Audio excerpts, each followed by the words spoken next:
eu 20 au bac d'SES et je vais vous expliquer comment est-ce que je me suis débrouillée pour avoir cette note. Pour info, personne n'est prof d'SES ou de quoi que ce soit dans ma famille, donc je ne suis pas une Nepo baby de la SES. Les notes que je les ai eues par moi-même, donc ça veut dire qu'elles sont aussi accessibles pour vous. Maintenant que ça c'est dit, comment est-ce que je me suis débrouillée pour avoir 20 au bac d'SES? Déjà, le choix de l'épreuve. J'avais choisi de prendre l'épreuve composée parce que j'étais convaincue que c'était plus simple d'avoir 20, parce que c'est le 20 que je visais avec cette épreuve-là. Parce que mettez-vous à la place des profs. Mettre 4 sur 4 à l'EC1, puis 6 sur 6 à l'EC2, puis 10 sur 10 à l'EC3, c'est beaucoup plus simple psychologiquement que mettre directement un 20 sur 20 en dissertation.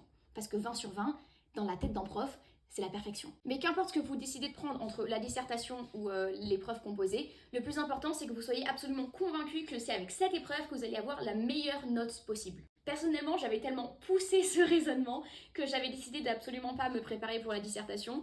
Et d'ailleurs, le jour de l'épreuve, je n'ai même pas lu le sujet de la dissertation, je l'ai arraché de ma feuille, plié, posé dans un coin et je ne l'ai plus touché pendant les 4 heures suivantes pour être vraiment focus sur l'épreuve composée. Et pour réviser en fonction de l'épreuve que vous avez choisie, donc dissertation ou épreuve composée, il ne faut pas que vous vous prépariez de la même manière.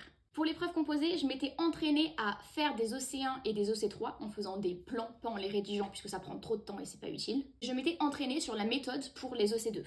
En faisant ça, si vous connaissez bien votre cours, vous pouvez facilement avoir 15 sur 20. Mais puisque moi je visais le 20, j'avais également appris des exemples pour l'EC1 et l'EC3 puisque c'est ce qui différencie une bonne copie d'une excellente copie. Et dites-moi en commentaire sur quoi vous voulez que je fasse la prochaine vidéo.